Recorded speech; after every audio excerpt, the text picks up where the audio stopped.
Ladies and gentlemen, I think it's time for cinema. What's up, guys? That guy with a pencil here. Fun fact, I do mean to have it on and keep it on me at all times. Another fun fact. Come on, now you know what time it is. It's Kagurabachi that time, which means you know we gotta preach. I'm so excited. Everything's going crazy. Everything's going crazy. The feathers popped up at the end of the last chapter. Yura activated the Shinichi. The Sword Saint was not popping old.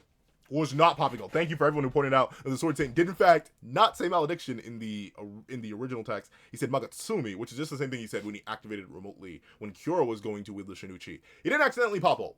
So I do wonder, I mean, I guess essentially we saw that even Kyora, when wielding the Shinichi, also started to grow like vines and flowers out of him. But I feel like it happened a lot faster with Yura. So I don't know. Regardless, I'm so excited. So let's not waste. Oh man. Okazono Sensei. These color pages go absolutely. Look at all the detail, though. Look at the detail in the plate. Look at the scuffs, the individual marks. Look at the feathers. Like, legitimately, everything's so gorgeous. Poor Hirohiko, dog. Poor Hirohiko, dog. Going through it. But let's not waste any more time. I'm too excited. Let's hop right into chapter 95 of Kagurabachi, which is known as Flood. All right. Okay, I guess we're going in history. Powerful dynasties of sorcerers like the Sazanami clan have existed in various places since antiquity. Until recently, their activities were only known in the underworld. Sorcery was practiced in the shadows. It was during the Seitei War 18 years ago that the public became aware of sorcerers, and their activities intensified. Ah, okay, interesting. So they literally were Shadow Wizard Money Gang. We love casting spell. Alright. I mean, I guess, typically that's how it usually works, right? Like, notably, and his fun fact, when I was writing my story at first, not gonna come out for a while. Don't worry about it. It's not even a manga. It's a book. But essentially, when I was writing my story at first, I wanted to be different. I wanted to be special. I want to be like, yeah, it takes place in the modern day, but my character, like the type of people my characters are, have existed the entire time, but they weren't in the shadows. They weren't, in fact, Shadow Wizard Money Gang. But ultimately, I sit back and realize, nah, that can't be the case. Because just as in Avatar, when bending has just been a fundamental part of the universe for so long, the world literally wouldn't develop in the same way to the modern day if people with special powers existed just commonly. So ultimately, the best way to do that is either you build your entire world around it, which is good, it does take a lot of effort, but notably, there's a reason why my story takes place in the modern day. And can't just be like an entire fundamentally different world. It has to be at least loosely based on our planet. So I had to literally come up with a concept I call the Day of Truth, which took place 15 years prior to the events of the main story, where my Kasen crew and their families like came to the forefront. I was like, hey, BT dubs, we actually do exist. Anything weird that happened, probably our fault, but not definitely confirmed our fault. So like that was the thing that had to happen in my own universe. And the same case here. It makes sense that in order for this world to develop mostly normally, that Shadow Wizard Money Gang kind of had to be a thing, because obviously be kind of crazy and kind of dangerous for them to just be like running around in the open. At least to be dangerous on a general scale. But interesting that it's only showing seemingly what appears to be, I'm not sure if this is Japan, but this is a localized area. So I do wonder, have they existed all over the planet? Like, is sorcery a common planetary thing? Or is it like JJK, where there's only like a single country with sorcery? I wonder. I feel like have we gotten, other than the island itself, I feel like we haven't gotten many mentions of like a grander world in Kagurabachi. So its world building is actually kind of like small in scale now I think about it. Especially in comparison to something like an Ichi the Witch, or even technically like a Sakamoto Day, but then again, Sakamoto Day just takes place in the real world. And it also has a thing where like people operate from the shadows, that's why everything went normally up to a point. So like, interesting. Let's see. When their activities intensified. Oh, wait, this is Kasen. Alright. So this is either him, so, because it's all a lot of people be like, that's, wait, Kasen may not actually be a traitor. You may just be jumping to conclusions a little bit just because he said no. So let's see if he is a traitor or if he's not. The Kamunabi was what brought order to this country. An agency of sorcerers established by the government. We're strong, but we're a cobbled together bunch with no real legacy. Powerful, traditional lineages feel no need to yield to us. Even today, we remain in a tense deadlock with those families. Okay, so essentially, hardline setting up multiple other families, right? Like, that was one thing I was wondering. The Sazanami clan has kind of been, like, the only notable bloodline we've seen, and now they're mostly gone, except for, like, I believe Hakuri's older brother. I think Tenri's cooked, and I don't know what happened to the other siblings. But essentially, that clan seems to be entirely white, but there are many other powerful clans still that we just haven't met yet. So presumably, those are going to be later plot points. But let's see. Oh, wait, no. I meant to do something before I ended up starting this review. Can I do it mid-review? Because I don't want to stop. Can I do it? I don't know why it's like this, though. Why are you like this? Because if I do that, I mean, that technically works. That kind of works. Kind of works. It works a little bit better. Hold on. Let me see. Yeah, I need to figure this out. I don't know what is causing this. Not that. This. Let me see. Sorry, I'm very, very professional. I know. But there we go. I think that's what I need to do. Let me do this. Let me do this. Oh, but it shrinks so much. Is it gonna fit? It doesn't fit. Yeah, that's the thing. I don't know. I know why. Because I'm dumb. That's why I didn't need to edit anything. I'm just stupid. Alright. There we go. Sorry. Very old man coded of me, I know. Very old man coded. But I cannot help the fact that I am indeed old. I'm old! Like a certain Gerson Boom. But I'm old in the sense that I'm still getting used to OBS. And I had to edit it a whole bunch because it's giving me a whole bunch of problems. But there we go. Alright, I literally just had the lettering wrong. I was like, why is this being cut off? That doesn't make any sense. Now it makes absolute sense why it's being cut off. I had the lettering checked out. But, back to the chapter itself. Let's see. But I'm assuming this is him explaining why he betrayed them, right? For the chakra. I mean, if he's not a traitor, we'll see. Maybe there are multiple traitors. Let's see. Even today, we're maintaining a tense deadlock with those families. We're only barely maintaining a minimal semblance of public order. That's right. So he's talking about the Sazanami clan specifically because Hakuri's there. He knows. Yeah, I know you're the living legacy. Let's see. That's right. The fact that the Rakuzachi was just barely allowed to exist is one example. That's how limited our reach is. Oh, that's a nice reference to the boy who was trapped during the Rakuzachi. I believe that's what this was. I think this whole cape idea. Let's see. That's how limited our reach is. I believe that if we had the ability to bring all those powerful clans under our umbrella, we could establish true law and order. But those lineages will never bend to lukewarm threats. That's why we need an all-powerful weapon. In other words, the enchanted blades. We've been over this. We beat that horse to death right after the war. The Shinuchi enchanted blade caused the malediction, the greatest atrocity of all time. You may have beat it to death. You may have given up on it. But he's the leader, big guy. He's the leader. And another thing people pointed out. I did not think about the fact that this universe may operate much more like Naruto than it does like Dragon Ball. And what do I mean by that? I kind of thought everyone in the universe just senses magic, right? Like you can sense other people's energy and stuff like that. But that's never really been established. At least from what I remember. I need to do a reread of Kagurabachi. Once we hit 100 chapters, I'm probably going to hit a full reread start to finish. And then maybe do like a video on my thoughts on the first 100 chapters. But essentially, that's never actually been a thing that's been hardline established. In Naruto, not everybody can sense chakra.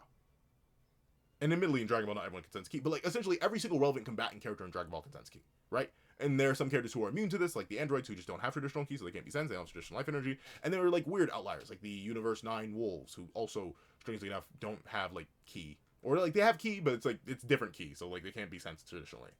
But in Naruto's case, there are sensory ninja whose whole thing, or they have the capacity to sense chakra and other abilities. That's a thing that they do. It's unique to them. It could be the same case here with Kagurabachi, where only certain people can actually sense magic and other people's types of magic and whose magic is what. And Kasen may be one of them. Meanwhile, the little guy whose name I've already forgotten is not. And that's why he didn't pick up on it, even though they were all scanning it together. It's not that Kasen had to hide it from him. It's just that he couldn't even find it in the first place. Kasen was the one to search for it. I also saw interesting theories that the woman of the big three with the white cloak is Chihiro's mother. That could be an interesting twist, too. I didn't point it out to it, but that is an interesting twist as well. Let's see. The Shinuchi enchanted blade caused the malediction, the greatest atrocity of all time. And the Shinuchi didn't commit it. It was the Swordmaster's volition. I guess, yeah. But I don't know. It feels weird. Like, I feel like we keep dancing along the lines of whether or not the Enchanted Blades themselves have some level of sentience. Like, if anything, I do think it is, like, max, like, Keyblade sentience, where, like, they can choose who will. Well, even then, they can't even really. They get contracted to whoever picks them up first. Like, I don't know, it's strange, but I feel like they do have some level of sentience. I wouldn't be shocked if Shinichi was like, let's finish the job. And the Sword Satan was like, yeah, let's finish the job. I was like, it was the Swordmaster's volition. We should execute the Swordmaster, establish a new bearer, and harness its power. It was the Swordmaster's crime, but the Enchanted Blade executed it. The Enchanted Blade is also to blame. This is an interesting discussion that, funnily enough, man, I just read Sakamoto Days right before this. It was interesting talking about, like, but notably, this feeds into Kagurabachi's theme so well, like, the idea of weaponry, what does it mean to wield a weapon, how much culpability does a weapon have, should people have access to weapons at all, like, this is a good thing, and this is the fundamental question, right? Who do you blame? What do you regulate? Do you regulate people, or do you regulate weaponry? Ultimately, I always say you blame the people, but you also regulate the weaponry, like the Kamunabi technically has been doing with the Enchanted Blades. Because ultimately, someone cannot commit a mass Blagooter unloading if they don't have easy access to something that allows that. Sure, you can definitely still get things done. You can commit mass slaughter with, like, a pool noodle if you're good enough, but most people aren't good enough. You raise the caliber of what they can get access to, and it gets easier and easier and easier. A simple, like, one thing at a time where you gotta reload everything, if everyone had access to that, that technically is the right to bear arms. That is an arm, but it's not military grade mass slaughter material. And that's kind of how I view it, right? Limit what people have access to, or just make it very, very, very, very difficult to get, because you're never going to eliminate everything. Black market is a thing. Yeah, I get it. There are illegal means to obtain literally anything and everything, from anime and manga to weaponry. But still, you make it as difficult as possible. You make it as hard as possible and discourage people from doing it. The easier something is, the more people are willing to do it. If you make it harder and harder and harder, people are less willing to do it. Trust me, I know. There are many easy things that I should be doing. And one of those, well, I am doing now. One of the easy things I should have been doing for a long time is going to the gym. But funnily enough, it's not easy. But now it's become easy because I've done it a whole bunch. But there are a bunch of people who should go to the gym. Everyone should go to the gym just for physical fitness. There's no downside to physical fitness, right? But not everybody does it. Why? Because it's hard and annoying. It takes time out of your day. Sometimes you have to pay for the gym, or you have to pay for your own personal gym, or you have to do all that extra work. It's a lot of work. If there was an easy way for people to just get fit, they would do it. Heck, how many people have fallen for scams that say this pill will help you lose like 1 million pounds, or this one workout trick that's super easy and doesn't feel that much will burn 1 billion calories? Like, people fall for it all the time because they want the easier way. So if you make the easier way harder to access, or literally make sure that there is no easy way, the probability of it will drop massively. So notably, I agree with Kasen in the sense that I don't think you should fully blame the weapon. You should blame the wielder. But at the same time, there definitely is something wrong with the weapon, right? Sure, it'd be nice to have something like the malediction on your side, but the fact that the blade exists means the malediction will always exist, meaning that the person who you then task to wield the Shinichi could always activate the malediction. And sure, you activated it on your enemies last time, but who knows what could happen if the next Sword Saint goes crazy too. Let's see. The Enchanted Blade is also to blame. The true depths of the sword's powers were unfathomable to even Rokuhira. We can't rule out the possibility of another malediction. As long as that risk remains, using those powers is not an option. It's not an option to you. You may not view it as an option. But Kasen is like, you said that, not me. It's an option for your Baba Booey boy. What's it? We can't rule out the possibility of another malediction. As long as that risk remains, using those powers is not an option. Yeah. And notably, like, I get kind of what Kasen means. Like, ultimately, it's the pain thing all over again, right? Where if you have a weapon of mass destruction, then everyone's going to fold because you have the weapon, they don't want to deal with you. But in the same way that pain failed, I assume that this plan with a new Shinichi would fail. Because ultimately, all it is one man. If that one man never falls, one man never fails, one man is ever overcome, it's over. Everything then falls apart. All the clans would break away. Like, they essentially it'd be waiting. It's like, how do I put this? You know your enemy. but you want your enemy to not be your enemy anymore. So you do the carrot and the stick. Plato or plomo, silver or lead. You offer them to join you and work with you, or you boom them. That's the idea of the weapon of mass destruction. That's the idea of Pain had with the evasion and what Kasen has with the enchanted blades, right? But the issue is, if the plomo, the lead, is ever non-viable, you can't fire it. If the Shinichi wielder ever falls or gets old or anything like that, then the clans that have been festering, those who were once your enemies that now stand beside you, still have their own weapons, even if it isn't the lead. Even if it is just a smaller blade, they will then stab you and run away again. Unless you maintain this for hundreds upon thousands of years, there's like no way that these very prideful clans who've existed independently will now suddenly count out, even if, or at least not count out forever. You would need to have a permanent threat of the Shinichi, which ultimately just isn't a viable threat because it's so dangerous. So like, it's a rough spot, but I do see what the little guy's talking about more than Kasen. We'll see. That's why we contained. I swear I can read. That's why we contained the enchanted blades and established an education system to cultivate our successors. We have a long road ahead, but even if we don't live to see it, human beings must build a peaceful world. Yeah, but that's not happening. Like, man, what is with this week and like, hey, you want to have weird existential talks during your manga reviews, Pencil Man? No, too bad. It's relevant to the topic, but in this position, I'm gonna say something. It's gonna sound a little bit crazy, a little bit mean, a little bit buku bonkers. Let me look. Let me wiggle on the beard. I think that violence is an almost innate part of humanity. It's an innate part of survival of all things, right? Like, ultimately, you cannot continue to persist without taking something from somebody else, right? Or something else. Something loses when you win, right? Like, unfortunately, there is no, like, perfect universal good. In order to survive, you need to consume something. And by consuming something that was alive, typically, it's no longer alive anymore, so it doesn't live. So, regardless, whether you don't eat animals or whether you just eat plants, ultimately, you're taking the life of a plant, which would want to live, and you would take a life of an animal which wants to live. I eat animals and plants, so I do that. I understand that. So that's like the most basic idea where like violence is necessary because people consume and need to consume to survive. And by consume, I don't mean like consumerism, I just like mean consuming actual bionutrients.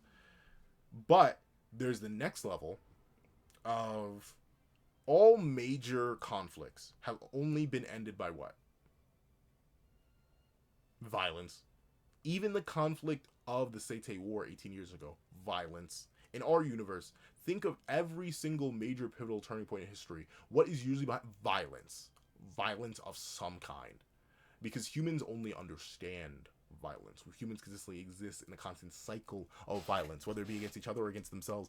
Violence is so core to the human experience that a truly peaceful world, well, it sounds idealistic, it sounds perfect. I just don't think humans could build it. Because ultimately, humans are so innately tied into the opposite of peace. Not necessarily chaos itself, but violence. Let's see. Yes, that is the consensus the Kamunabi reached 18 years ago. However, we can't rule out that approach. The world needs the enchanted blades, which is very interesting because we know Chihiro's whole point now is breaking them all. So I wonder how he's gonna feel about that. In fact, how would he even break Enten? Good question. Let's see. If you agreed with me back then, I harbored that conviction in secret, and I maintain my position as a leader. All for this day. We can finally begin to establish order with the enchanted blades. So everyone who was doubting your boy, I know y'all weren't actually doubting me, but hold on. This is gonna be pure performatism. For everyone who doubted your boy, who said I couldn't read, I know now y'all said that, but essentially, yeah, boy was right. He was the traitor. Him saying no was very specifically him being like, yeah, no. Get rid of the Shinichi. No, we need the Shinichi. We need the enchanted blades. Obviously, it's bad. It's what is it? Ends justify the means, right? Where ultimately, sure, the enchanted blades are bad. They're devious. They're dangerous. They're diabolical. They're going to cause a whole bunch of trouble. But that, or we have no control, and we need control in order to establish a peaceful world. So we're going to use the weapons as a form of control. So, yeah, it'd be rough. Let's see. Oh, for this day. conspiring with thugs while professing lofty ideals. I'm prepared to make many sacrifices for a brighter future. Yeah, very so yeah, Kasen, very much a pain style ends justifying the means kind of character. As long as humanity persists after persist. What did I even say? As long as humanity continues to live and persist after this point, it does not matter how many human lives are lost.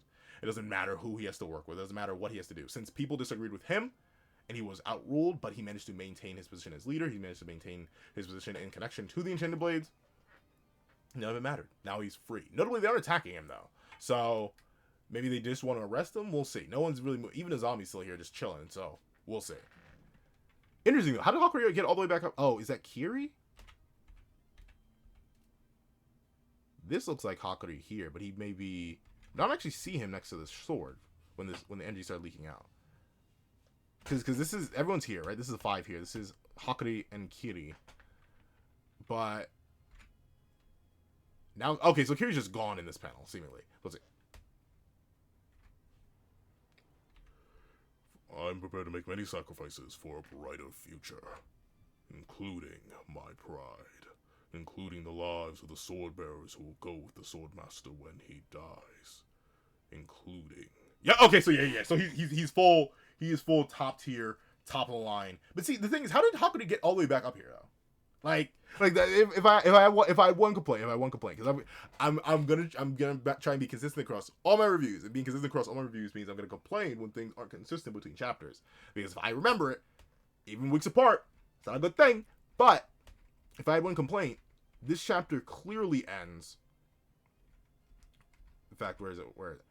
Oh, actually, no, never mind. I am stupid. Hold on, let me see last chapter. I thought he was down there. For some reason, I thought so was he going to remote inject his spirit energy into the Shinichi? Let's see. They're together. Let me see. I could have sworn he was down. So they're here. Kasen. No, okay, so yeah. So wait, did the end of... So no, he just showed up with the mask on. He never went down there. So never mind. See? I was wrong. And that's why I'm good. I'm glad I went back and checked. I was just wrong. He never actually went down there next to the Shinichi. I guess he was going to remotely inject his spirit energy. So, with it being the case... Unfort. Big unfort. Let's see. And there's Kiri. Including my pride. Including the lives of the sword bearers who will go with the swordmaster when he dies. Including Rokuhiro's life. And including you, who resist me today. So yeah, Kasen, full-blown traitor. Now, of course, does that mean he's the only traitor? Not necessarily. And ultimately... If this is all, like, I mean, this is probably all the justification we're going to get for him, right? Like, this back chunk of the chapter is meant to justify Kasen and his actions, or at least explain them. Maybe not justify them, but rationalize them. So we're still going to get, like, a Kasen flashback in particular for this trade reveal. But if I had to make one complaint, it's the same complaint I made last chapter. As peak as I think last chapter was, and as peak as I think this chapter is being so far, and it's probably likely going to be. If I had one complaint, I don't know Kasen. I don't care about Kasen. The whole idea of these extra families existing, while their existence is implied by the existence of the Sazanami clan, I don't know them. This world of, like, chaos that he wants to, like, restrain and maintain, I see it in the grand scheme of, like, the many underground seedy dealings that exist within the Kagurabachi universe. But I don't know, like, the problem he complains about, or not complains about, but the problem he's going to rectify is not something that I don't think the narrative is fully properly established for me to get his motivation now that's been explained to me. And he himself as a character, I just don't care about. Because I don't know him. I only know his name because I keep saying it. And admittedly because I've been thinking about it. And I saw a lot in last week's comment section. So, like, it's in my head now. And it's a simple name. But, ultimately, my one complaint, the one weakness of this, is that Kasen's not a character. Or at least, like, he's a character, obviously. He has a cool design. He's the ball man. But, that's all I know him as. I know him as the ball man. I don't know anything else about Kasen. I don't really care about Kasen. So him being a traitor doesn't mean anything to me. It's like the nameless traitor that Kiri ended up slaying. Kiri knew Kasen, or no, Kiri knew that nameless traitor woman. I don't, so I don't care that she was a traitor. I didn't know that random guy who had a daughter who blew his head up with a tree. Like I don't know him. They try to establish him real quick. That's the one case where Kagurabachi's pacing backfires a bit. Where ultimately, I love the fast pace of it. The insanity of it is beautiful. It's crazy. It's next level. It's buku bonkers. But it's not.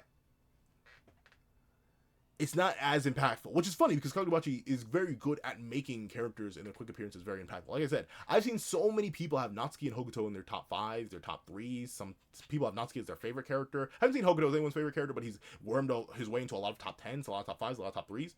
Because Hokuto Sensei is still very good at writing short burst impact characters and getting you attached to them really, really quickly. But ultimately, Kasen is not one of those. And since I don't care, I also don't think he's going to succeed much, or at least he's not going to succeed in controlling the Hishaku. Yura has played him, undeniably. But I also don't think he's going to succeed in, like, harming anybody. Maybe Kiri?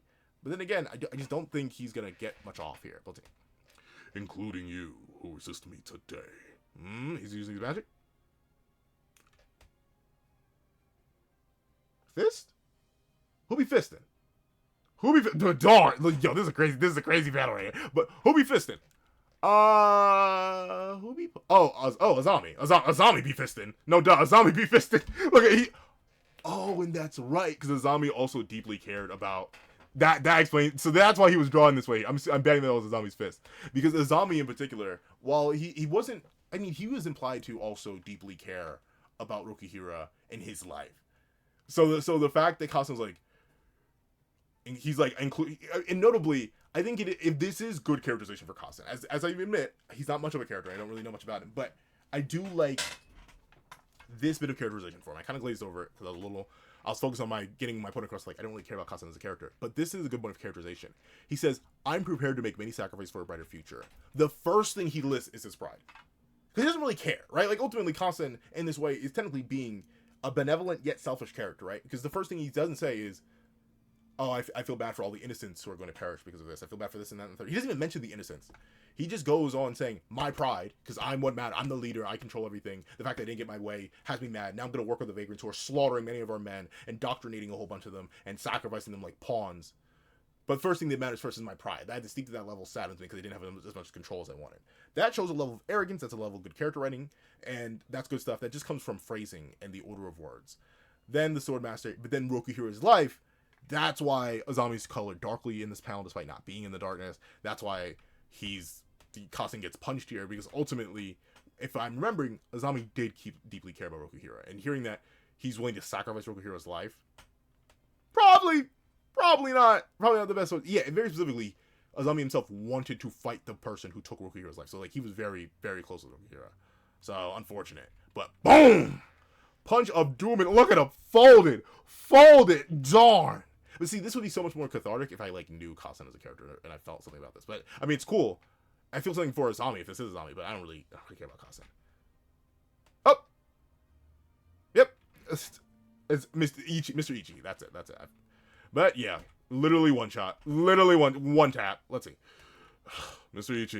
Ichiki, you interrogate him. He should know every last Ishaku sorcerer. Yeah, but to level Haku's like, "Oh, I kind of forgot you were cracked." And Kiri's like, "Oh, I kind of forgot you were cracked." Let's see. "Yes. Hey, where are you going?" "To kill their leader." Yeah! It's horrible. Oh, it's so horrible. I'm so worried for... Yo. I made a joke about Natsuki getting banned up, but y'all got Natsuki's case in last week's comment section, which was hilarious. And to be fair, he was kind of asking for it. But, to kill their leader.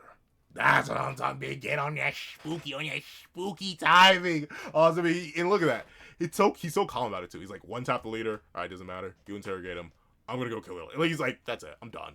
Like he's so viciously mad that he knows the man he's been answering to for all these years has been against him this entire time, and now help facilitate. And I literally suppose now, it really depends on how deep Kasen was involved, but it's likely that he helped facilitate. He's the leader, yeah. He's definitely the one who leaked the information to Yura in the first place about where Kunishige Rokihira was. And he's the one who got him killed. So yeah, of course Azami's so viciously violent and now really wants to go boom Yura. So this, see, that's the thing. Even if Kasen is the weakest part of this arc, he's still a solid enough foundation, and the rest of the narrative is built a solid enough foundation that a moment like this for Azami's character, who hasn't really appeared much, still hits. But speaking of getting hit, Uraha, Natsuki, Gay, y'all need something. Let's see. "With this power, we will overthrow you." But yeah, look at that. Look at that. I think it's the same panel from last chapter. But yeah, look at how things are already growing out of him. So Yura, that will better be strong, my boy. But let's see. Ugh. Oh, but he's already faltering a little bit. Interesting. And this is an interestingly drawn panel. It looks like maybe this looks like a sketch that maybe an assistant was supposed to fully color in. It looks like they started the inking process, but maybe this is just for dramatic effect. Let's see. Oh. Oh, okay. Wow. So no, yeah, Yura, he's just not in full control. Okay. Look at Kiora having seemingly more because I don't think.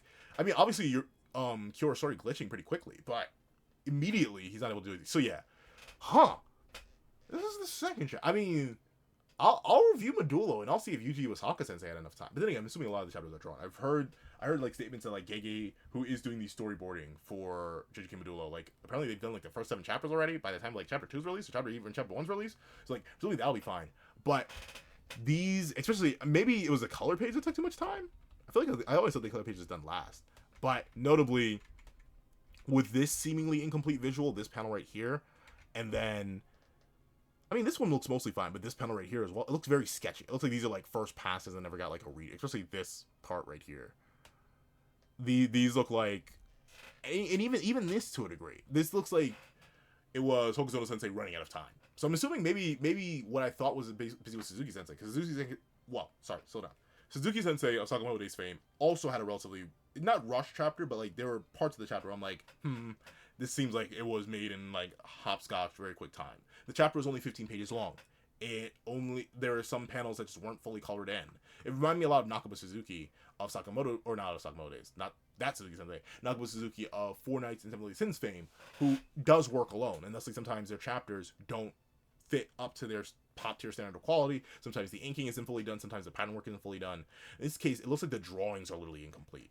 So I'm assuming that Hokuzono Sensei literally just ran out of time and was very busy this week. May also wasn't feeling well, because Ichi the Witch didn't have these issues. But, I don't know, we'll see. Swoosh! But then again, they may also just be saving and building and drawing for like chapter 100 or the next couple chapters. Let's see. Oh, but yeah, they both got away. No damage too, not too much damage either. Let's see. Ugh. Oh, but you know, it's probably also worse because the Sword Saint is so close. And I'm glad a lot of y'all agree that the Sword Saint is getting the Shinichi back away in this arc. But yeah, look at how it's being drawn here. I think Hokuzono Sensei literally just ran out of time this week. I hope the rest of the chapter managed to make it out though. But I'm assuming the broad, like, I mentioned the idea of Faraday cages and the Shinichi being in a Faraday cage with thanks to the seal and like the Wi-Fi and all that stuff like that. But if we're sticking with the Wi-Fi analogy, Yura's very, very close to the router right now, let's say. He's practically plugged himself directly into the Ethernet cord, or like he's on a really good Wi-Fi connection. He's basically got 3 bars, but also the original will of the Shinichi, the Sword Saint, also has 3 bars, and it's much closer than Kiora was. Meaning whatever broadcasted thoughts or control or will he was able to transfer over that distance before to the Shinichi is likely being directly transferred into Yura from a much closer range. So, pretty darn rough. I think Yura's going to manage it though. Let's see. To think Kiora managed this, even with severe injuries from head to toe. So Kiora getting some reverse glaze, some post-mortem glaze. We love some post-mortem glaze. Let's see. Yeah. Huh. Oh yeah. This is gonna look better than the vault. So, This is seemingly a full-length chapter, 24 pages. So, what I'm assuming is Hokuzono Sensei was busy or not feeling well, because this reminds me of when Gege had a rough span of chapters because they just had to get him out. They couldn't go on break. They didn't have a vacation week or anything like that. So they had to get the chapter out. Same thing here. Like this is what, three back-to-back pages. Like everything's looking solid here. Yeah, the chapters look solid for the first 1, 2, 3, 4, 5, 6, 7, 8, 9, 10. Well, about 9 pages, it looks really, really solid, but then it seems to fall apart towards the end. So, I mean, not fall apart. It's still fine. I can still read it all, but I can tell that it's not up to Hokuzono Sensei's standard of quality. Just like look at how Hokuto's drawn here. Literally look at this. This is a one-pass sketch that wasn't inked in time, wasn't ever completed. But let's see. Time to get to work. All right, but Hokuto, what is your work? Is he gonna start slaughtering it now, using his sorcery more? Let's see. No. Uh-oh. What's happening? What are y'all doing? Okay, I can barely recognize this as Uruha, though, but I do generally get the shape. This is a mostly completed drawing. Let's see. Oh, but see, this is a fully complete drawing. A full page. Centipede. Uh-oh. Uh-oh. Uh-oh. But I do love the detail on this page. The hand coming down, the centipede swirling around him and leaking into the ground, the darkness of the eye. That's good. That's good. That's some quality stuff. Let's see. Centipede. Uh-oh. Wait, who saved? Did Ura's? That's a double spread. Yep. I love that though. I love it since Uraha, unlike Natsuki, since he was actually in the Seitei War, he literally fought the Sword Saint. In fact, that one panel we saw of all the Enchanted Blade wielders pulling up on the Sword Saint when the Sword Saint was up on that platform, I believe he was literally using Centipede in that moment.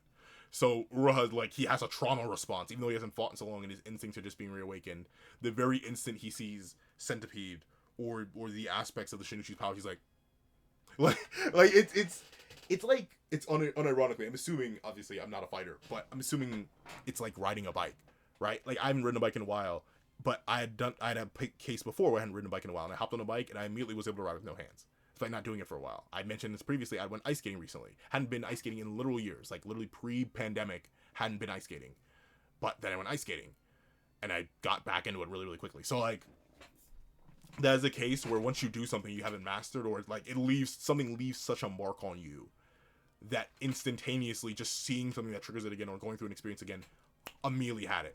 And Uraha reacts in time. And notably, without his sorcery, by the way, his eyes are normal right now. So without his sorcery, he reacts quick enough to drag Natsuki, the lightning user, down away from the attack. I can't tell. Maybe this drawing's incomplete. Maybe it's not. That's it. Huh? What the heck is this? Uh-oh. Okay, so he slashed all the pillars with Centipede. Whiffed on them. But the roof is coming down. Who's gonna flood in? Who gonna flood in? Hey, don't pull my hair! He just saved your life. He just now is not the oof. Yeah, this is rough. But hey, actually, notably, in the same way that it was very interesting to see Gege's like art progression and sketch. Oh, and that's a cool. That's a cool callback. I forgot that was also their code word for whatchamacallit, for their teamwork, which allowed Hakuya to recognize that Uraha was really Uraha and not another fake. But that's a cool build on that. Once again, Kagurabachi is good. It's good at taking back old elements that were quickly introduced for a narrative and bringing them back in a satisfying way. That's another example of that. But it is very interesting from an artist perspective. And honestly, I mean, well, luckily enough, I have the reviews, so I can always reference back to these reviews because everyone will look at this. It's very cool to see an author's like artistic progression style. Like, very specifically, I'm not sure if they, like me, work in like Procreate or any sort of digital software first, but from seeing the sketching process, you can see how Hokuzono Sensei relies on the old format for drawing ahead. They do the cross lines, and then they draw from there. Typically, this will probably be refined over with another line in order to fill in everything. Then you'd ink everything, and this is all sketched in. So it's nice to see that. It's good to see that I'm not too far behind in typically how I do my own artistic stuff. Obviously, whenever I'm doing like my ink drawings, I can't do that. Whenever I'm just drawing straight on paper with ink, I have to pretty much immediately. I just have to fall. Like there's no oh. Let me do like a guiding line. The point of doing these ink drawings, this is the point I don't do guiding lines, and I just like refresh or redirect my own art in order to make sure that I can draw efficiently without stuff like that. But still, that's when I have references. Hokuzono Sensei's doing this from the dome, so them breaking down with the reference lines, redrawing over everything, that makes sense. It's just that this week, it seems like they just didn't have enough time to do that. But it's cool to see. Let's see. Hey, don't pull my hair! I suddenly realized how to evade it.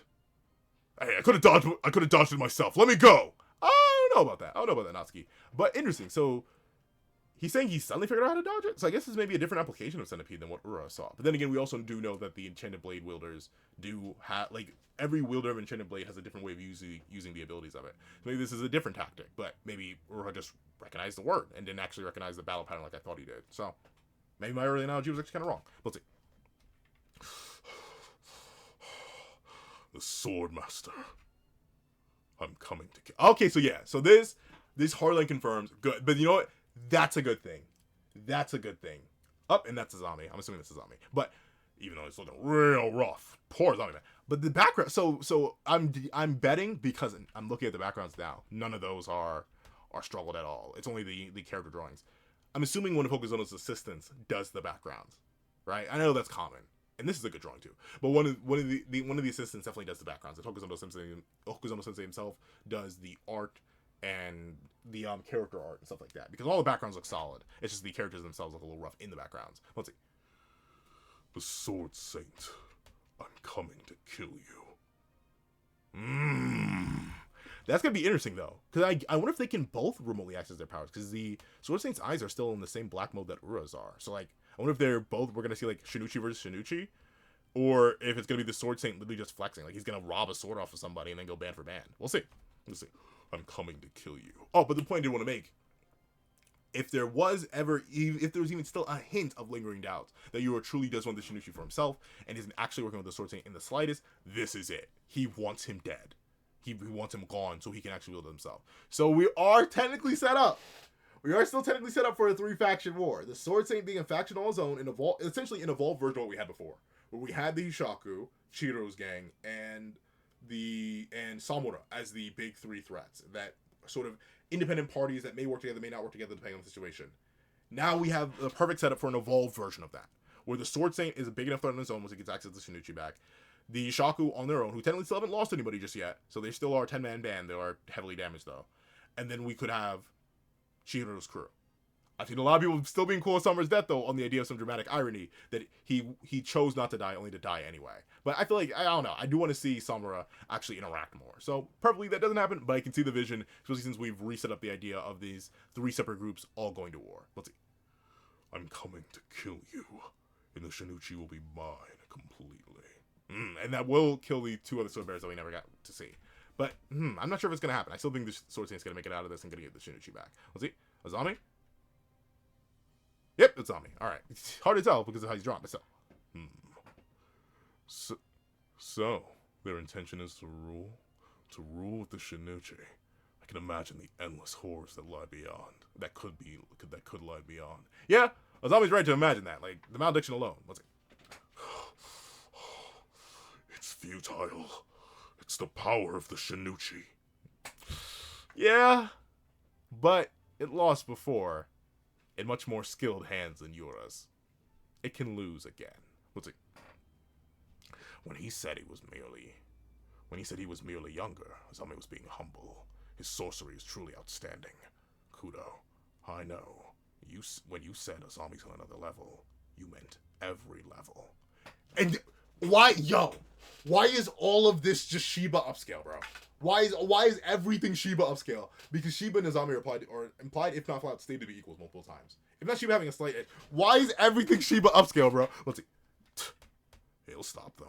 All right. Let's see how he fails though, because I don't think it's gonna work. Not him alone. Let's see. Don't worry, Rokuhira. Yep, he cared for him deeply. Is he missing something on his face? No. Don't worry, Rokuhira. You can rest in peace. Oh, and that's the end. That's the last page of the chapter. All right. Now, especially with the cover page, I thought we were going to get, especially with the feathers popping out last chapter. So, maybe not next chapter. Maybe it is going to be chapter 100 where everyone truly floods in. But, sorry, that was weak. Hold on. Let me see if I had a weak draw for Sakamoto Day still. Let me see. A W chapter. I like it. I'm not gonna lie.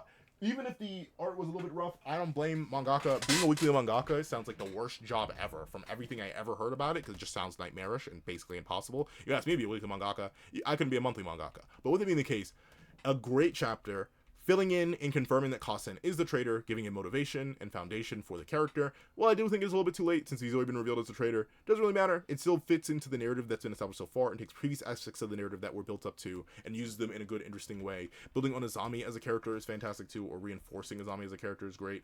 Hakuri unfortunately just didn't get to do much, but this definitely isn't a fail on his part, though I do definitely wonder if he could still hypothetically teleport the Shinichi away and still in another dimension. Like, now that Kasen is out for the count, like, could Hakuri go down there still? I know it's leaking spirit energy and being active right now, so the seal isn't there anymore, but I wonder if he could technically still interfere with it, or that accidentally, but no, in order to actually trigger the Shinichi, you want to have to use it. Hakuri doesn't want to use it, he wants to seal it, so I wonder if he could still technically play a role here, because he didn't technically fail, he never got the chance to even try, thanks to Kasen. But then, Azami being set up as being extremely powerful, the Sword Saint and Yuri getting a direct matchup implications going to be very interesting. Hokuto saying it's time to get to work, implying he's been holding, well, not implying, just confirming what's been assumed numerous times that he's still holding back.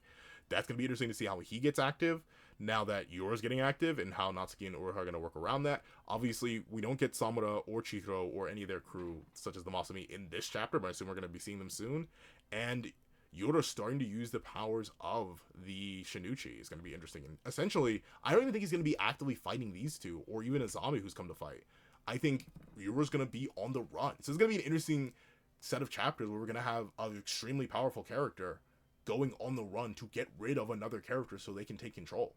Right now, it's actually in Yora's worst interest to keep fighting these three. And it's actually better for him to go down and try and get to the Swordmaster as quickly as possible. So we're set up for a really interesting battle scenario. Overall, Kagurabachi just eats like yake. But if you made all the way to this video, please do me a favor and leave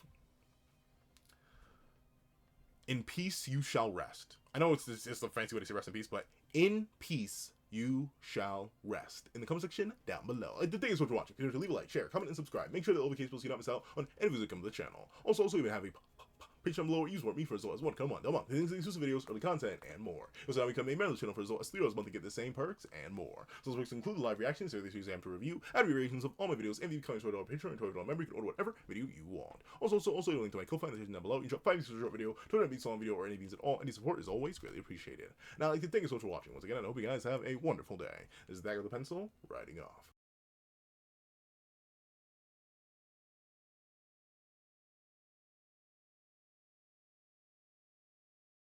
I'd like to give a thank you to our sketch tier members: Eternal Flame, Red Wolf 4765, Astro, Glacier XZ, Zera, Brandon Payne, J2MA, Guillaume, Pura Ura, Alex Kenny, Enzo, Swift Strike, Autumn Mornings Lazo, Super Flame 0, Yuki Ally, Azo2404, Strika Man, Aso8, Damon Brown, Cray Panem, DBT, Plant Crone, Grim, Black Sage, Marco222, and Straw.